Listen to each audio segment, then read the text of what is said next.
함께 나오실 성경 말씀 야고보서 1장 19절에서 27절의 말씀.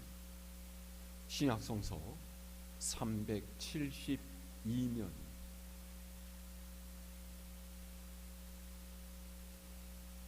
야고보서 1장 19절에서 27절까지 제가 한 절, 여러분이 한 절, 한 절씩 교독합니다. 내 사랑하는 형제들아, 너희가 알지니 사람마다 듣기는 속히 하고 말하기는 더디하며 성내기도 더디하라.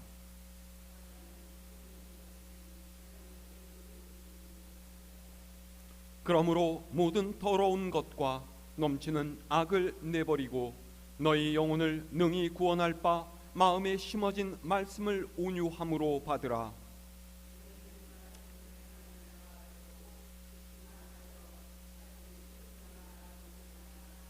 누구든지 말씀을 듣고 행하지 아니하면 그는 거울로 자기의 생긴 얼굴을 보는 사람과 같아서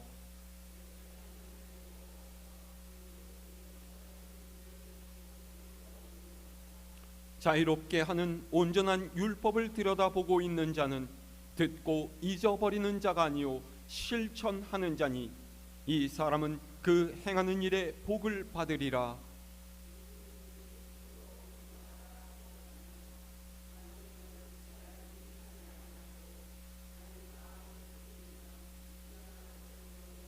함께합니다.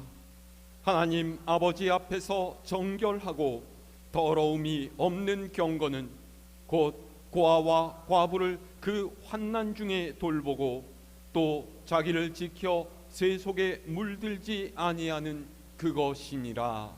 아멘. 할렐루야.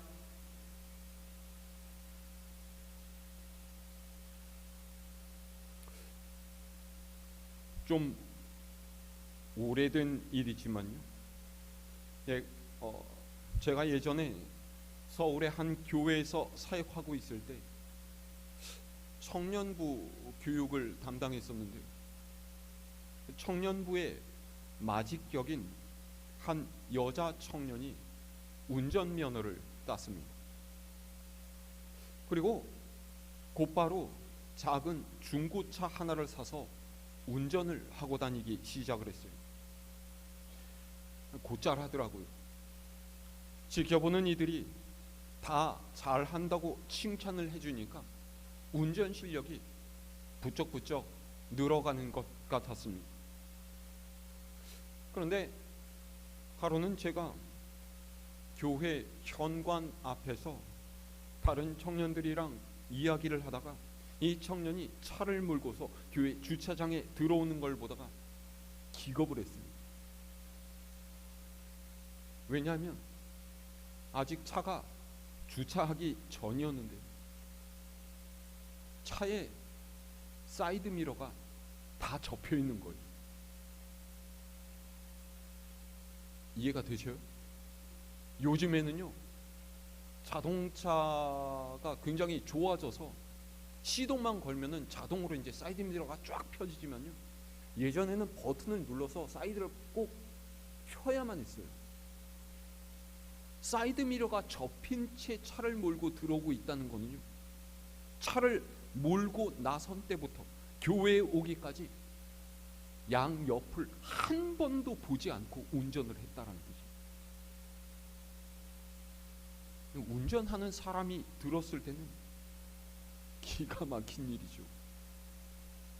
사이드 미러를 보지 않으면요, 옆에서 차가 오는지 알 수가 없어요. 만약에 다른 차가 접근하고 있는데 냅다 차선을 바꾸려고 핸들을 틀었거나 혹은 교차로에서 좌나 우로 회전을 했다면 어떻게 되겠습니까? 살 떨리죠. 사고 나지 않고 교회까지 온 것은요, 그야말로 하나님께서 지켜주신 덕분이라고 그렇게 생각할 수밖에 없어요. 오늘 말씀은요, 하나님의 말씀이 우리에게 영적인 거울이 된다라고 해요. 말씀을 보면 내가 어떤 사람인지, 어떤 상태인지, 어떤 수준인지를 알 수가 있다라는 거죠. 그래서 이 말씀의 거울 앞에 항상 나 자신을 세우고 말씀을 통해서 내 삶을 바로 잡아가는 그런 삶을 살아야 한다라는 거예요. 자, 오늘 19절에서 20절 말씀 다시 함께 읽어볼까요? 시작. 내 사랑하는 형제들아, 너희가 알지니 사람마다 듣기는 속히 하고 말하기는 더디하며 성내기도 더디하라. 사람이 성내는 것이 하나님의 의를 이루지 못함이라. 아멘. 사도 야고보는 듣는 것은 속히 하되 말하기는 더디하고 성내는 것 또한 더디해야 한다라고 합니다. 왜 이렇게 해야 하는 거죠? 사람이 성내는 것이 하나님의 의를 이루는데 조금도 도움이 되지 못하기 때문에 우리는 이 말을 주의 깊게 받아들이고 생각할 필요가 있습니다. 자, 첫 번째로 듣기는 속히 하라 그랬죠. 여러분이 동감하실지 모르겠지만 세상에서 가장 어려운 일 중 하나가 바로 듣는 일입니다. 듣는 것은요, 그냥 상대가 말할 때 가만히 앉아 있는 것을 뜻하는 것이 아니에요. 들리는 소리에 집중하고 그것을 바탕으로 상대의 생각과 뜻을 이해하고 반응할 수 있어야 하죠. 목사라는 직업상 저는 교인분들과 상담할 일이 많습니다. 그런데 상담하러 오신 분들을 보면요, 전부 다 제각각이에요. 오셔서 차분하게 본인의 이야기를 하고 제 말을 주의 깊게 듣는 분도 있지만요, 자리에 앉은 순간부터 자기 이야기만 하다가 제가 하는 말은 듣지도 않고 가시는 분도 있습니다. 대화란 것은 내 말과 상대의 말이 오고 가는 가운데 소통이라는 것이 이루어지는 것인데, 이분은 아예 저한테 말할 기회도 주지 않아요. 숨도 쉬지 않고서 자기가 하고 싶은 이야기만 쫙 펼쳐놓고서 중간에 제가 조금 이야기를 하려고 치면 전혀 듣지 않은 채 눈을 이쪽 저쪽으로 막 굴리면서 목사님 얘기가 끝나면 내가 무슨 이야기를 해야지 이것만 생각하고 있는 거죠. 이런 분은 상대의 말을 전혀 들을 생각이 없는 사람입니다. 오직 자기 생각, 자기 입장만을 중요하게 여기고 그것을 어떻게든지 관철시켜 내려고 하죠. 그래서 이런 사람은요, 반드시 주변에 피곤함을 끼치고 분란을 일으키기 마련입니다. 그래서 속히 들으라는 사도 야고보의 말은요, 대화를 나누는 상대를 존중하면서 듣는데 정성을 기울여야 한다, 이런 말이에요. 자, 두 번째는 뭐라고 했죠? 말하기를 더디하라라는 것은요, 심사숙고 깊이 생각하고 고민한 끝에 말을 해야 한다라는 거예요. 말하기에 관한 것 이미 제가 수차례 말씀드린 바가 있는데요, 말 한마디에 천냥빚을 갚는다는 우리 속담을 굳이 인용하지 않더라도 그리스도인은 말과 행실에 남다른 주의를 기울여야만 합니다. 왜냐하면 세상의 사람들은 우리의 모습을 통해서 하나님을 보기 때문에. 실제로 교회에서도 상대를 배려하지 않고 아무런 생각 없이 던진 한마디가 얼마나 사람에게 큰 상처를 줄 수 있는지 우리 이미 알고 있지 않습니까? 말을 많이 하는 것보다 말을 아예 하지 않는 편이 오히려 낫습니다. 말을 할 때는 그 말을 꼭 해야만 하는지, 그것이 때와 장소에 맞는 말인지, 그 말을 듣는 사람이 어떻게 생각할지를 우리는 미리 생각해 볼 수가 있어야 돼요. 자, 그 다음 세 번째는 뭐죠? 성내기를 더디하라 라고 있습니다. 성낸다라는 것은요, 이미 대화가 잘 이루어지지 않았다라는 뜻입니다. 소통이 되지 않았다라는 거예요. 그래서 격앙된 상태에서 상대방을 책망하거나 내 의견을 고집한다라는 것이죠. 그런데 성을 내면 어떻게 됩니까? 상대방과의 관계가 일그러질 수밖에 없어요. 그렇게 해서 내 말이 받아들여진다라고 해도 결코 상대가 좋은 감정에서 들어주는 것은 아닌 것이죠. 우리도 그렇지 않습니까? 가끔 이야기를 나누다 보면요, 어떤 분들은 속에 화가 많이 쌓인 분이 있어요. 그래서 조금만 신경에 거슬면 버럭 하시는 분이죠. 왜 그래요? 모르겠어요. 남편이 말을 듣지 않아서 화가 쌓였는지, 자식 때문에 화가 쌓였는지, 무슨 일인지는 모르겠지만 밖의 화를 그렇게 풀어내는 것은 그렇게 현명한 일은 아닌 거예요. 강요된 일치는 하나님의 공평에도 어긋납니다. 그리고 결국은 다툼과 싸움으로 발전한 공산이 크죠. 그러면은 하나님께서 원하시는 화평이라는 게 깨어지고 맙니다. 성내는 것이 하나님의 의를 이루지 못한다라는 건 바로 이런 뜻이죠. 그래서 사도 야고보가 제안하는 것이 뭐예요? 자, 21절의 말씀 읽어볼까요? 시작. 그러므로 모든 더러운 것과 넘치는 악을 내버리고 너희 영혼을 능히 구원할 바 마음에 심어진 말씀을 온유함으로 받으라. 아멘. 야고보가 말하고 있는 더러운 것이 무엇입니까?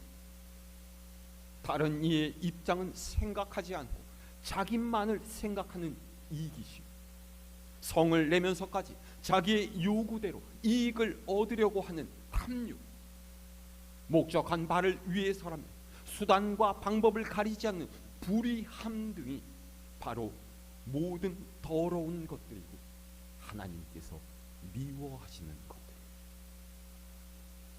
그런 더러움과 악을 내버리고 우리를 구원으로 인도하는 하나님의 말씀을 온유함으로 따르라. 야고보는 이야기하고 있죠. 여러분, 우리의 마음에 하나님의 말씀이 은혜를 끼치지 못한다면 그것은 말씀이 어려워서가 아니라 내 마음이 말씀을 받아들일 만한 준비가 되어 있지 못하기 때문에, 내 마음이 세상의 더러운 것들로 어수선하기 때문에 하나님의 말씀이 들어오지 못하는 것이죠. 강팍한 마음으로, 성내는 마음으로는 하나님의 말씀을 받아들일 수가 없습니다.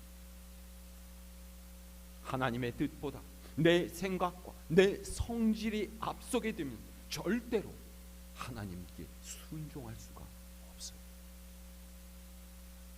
어린 아이와 같은 순전한 마음, 하나님의 은혜와 섭리에 감사하는 마음을 가진 말씀이 우리 안에 제대로 심겨질 수 있다는 것, 여러분 기억하시기를 바랍니다. 자, 그 다음 22절의 말씀 읽어볼까요? 시작. 너희는 말씀을 행하는 자가 되고 듣기만 하여 자신을 속이는 자가 되지 말라. 아멘. 야고보는 말씀을 듣고도 행하지 않는 것은 자신을 속이는 일이라고 이야기하고 있어요. 무슨 말이죠? 여러분, 예수님께서 계실 때요, 수많은 사람들이 예수님을 줄줄 따라다녔어요. 그런데 이 많은 이들이 예수님의 말씀에 감명을 받고 하나님을 제대로 섬기기 위해서 주님을 따라다녔던 것은 아닙니다. 혹시 거저 먹을 것이 생기지는 않을까 하는 기대로, 혹은 예수님께서 행하시는 이적을 구경하기 위해서, 또는 그저 많은 사람들이 몰려다니기에 호기심으로 주님을 따라다닌 사람들도 있었죠.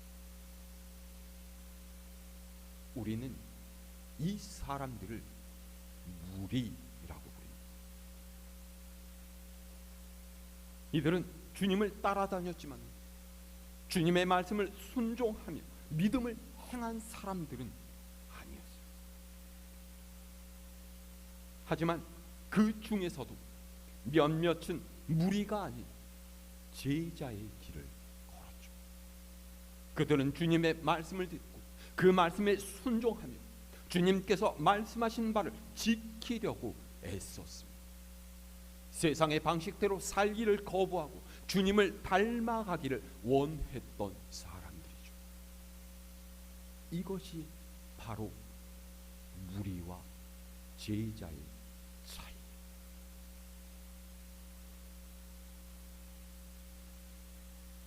보세요. 사람들은 많은 책을 읽거나 좋은 말씀을 많이 들으면 그만큼 자기 인격이 닦이고 성품이 다듬어지고 영성이 깊어지는 것으로 생각하기도 합니다.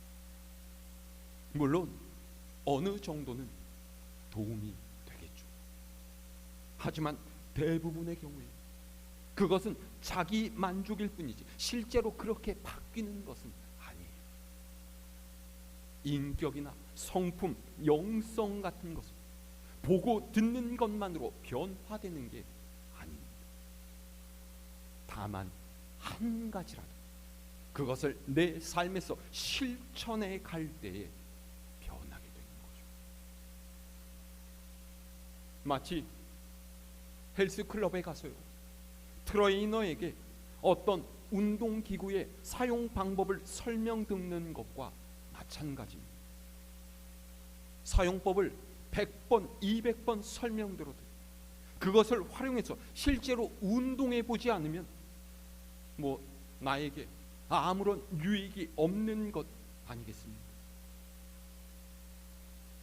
예수님을 가르침을 듣고 배워서 많이 안다는 것과 예수님의 제자가 된다라는 것은 다른 거예요. 제자가 된다는 것은 주님의 말씀을 삶에 적용하고 그대로 살려고 노력해 간다라는 것이죠.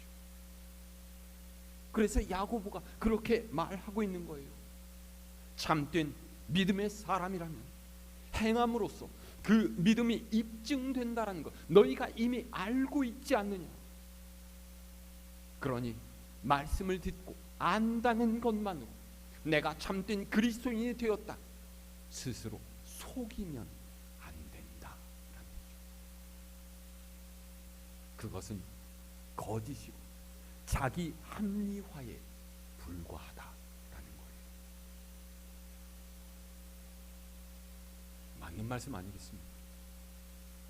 아무리 상대를 사랑한다고 열렬하게 고백할지라도 그를 아껴주고 위해주는 실제적인 행동이 없으면 그건 사랑이 아니에요. 듣기에 좋은 꽃노래에 불과할 뿐이죠. 무엇보다 이 사실을 하나님의 말씀이 우리에게 깨닫게 해주고 있어요. 자, 23절에서 25절의 말씀 함께 했습니다. 시작. 누구든지 말씀을 듣고 행하지 아니하면 그는 거울로 자기의 생긴 얼굴을 보는 사람과 같아서 제 자신을 보고 가서 그 모습이 어떠했는지를 곧 잊어버리거니와 자유롭게 하는 온전한 율법을 들여다보고 있는 자는 듣고 잊어버리는 자가 아니요 실천하는 자니 이 사람은 그 행하는 일에 복을 받으리라. 아멘. 요 몇 주 전에 제 학교 선배인 목사님께서 근처 교회에서 시무하시게 돼서 제가 취임 예배에 갔었습니다. 그리고 거기서 정말로 오랜만에 보는 선후배들을 만났습니다. 그 중에는 대학원 때 만난 이후로 한 20 몇 년 만에 보는 얼굴도 있었어요. 얼마나 반가웠겠습니까? 아유, 잘 지내셨습니까? 하면서 인사를 나누는데 오랜만에 만난 이들이 저를 보고서 하는 말이 대부분 비슷합니다. 와, 형님 얼굴이 옛날 그대로네요. 이렇게 아부하는 후배들 발언이 한 가지고요.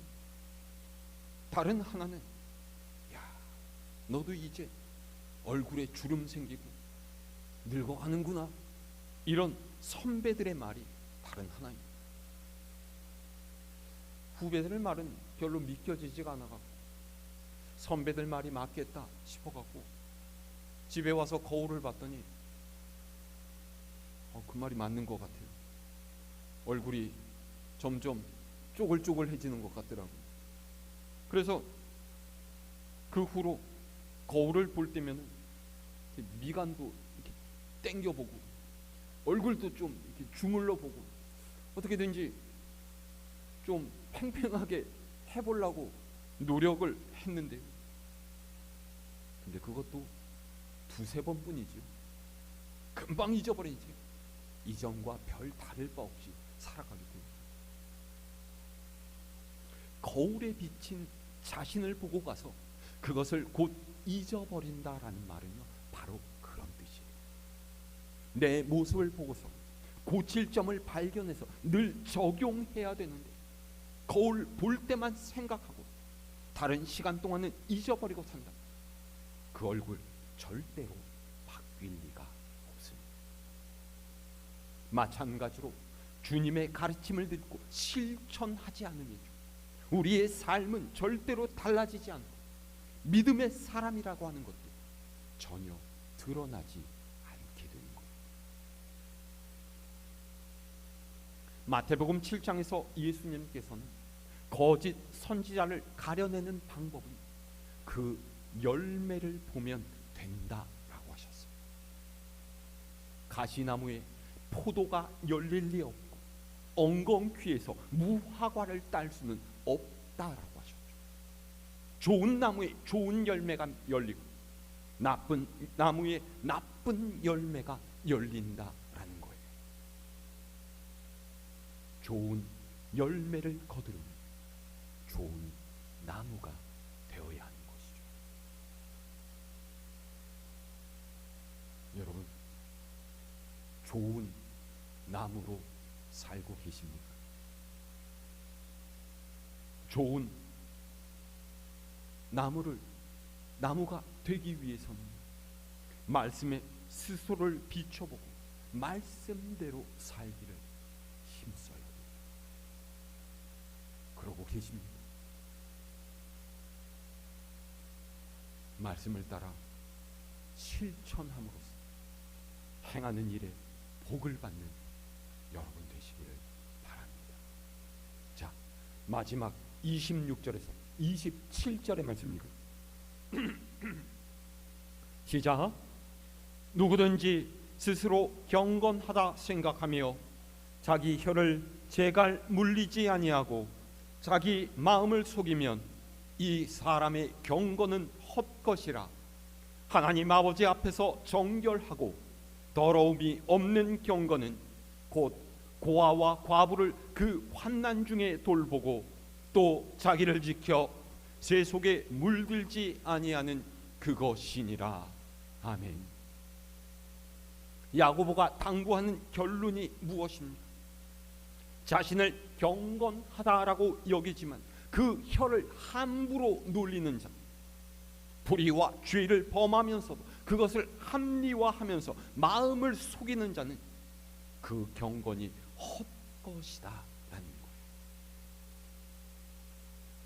그러면 참된 경건이란 무엇입니까? 고아와 과부를 환난 중에 돌보고 자기를 지켜서 세상에 물들지 않고 살아가는 것이 바로 하나님께서 기뻐하시는 경건이다.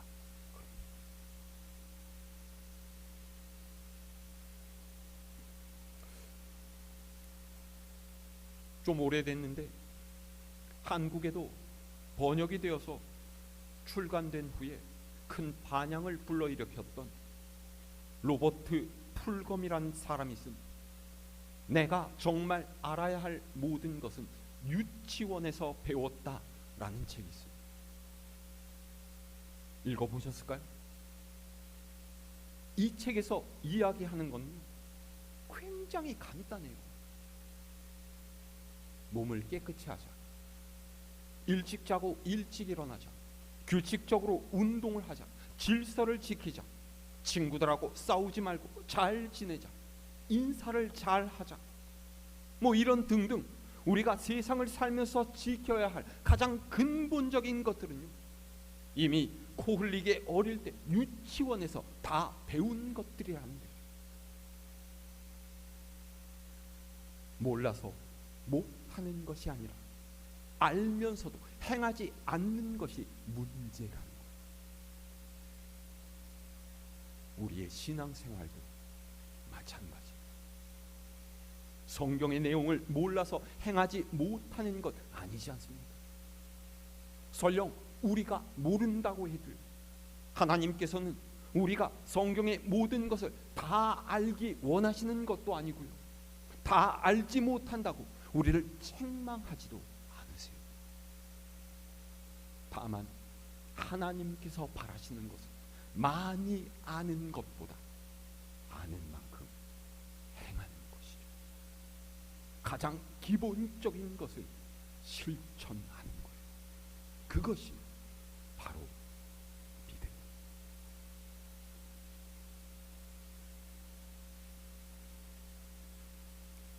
늘 똑같이 말씀드리지만 믿음은 삶입니다. 사는 방식이고 세상을 보는 눈이에요. 믿음은 이렇게 살아라 하시는 하나님의 말씀대로 사는 거예요. 우리에게 가장 필요한 것은 믿음을 삶 속에서 실천하며 더욱 튼튼하게 만들어 가는 것입니다. 들음에 그치지 말고 행함으로 나아가는 여러분 되시기를 바랍니다. 아는 대로 말씀을 실천하는 가운데 세상에 하나님의 영광을 드러내며 하나님께서 주시는 복을 누리는 여러분 모두가 될 수 있기를 우리 주님의 이름으로 축원합니다.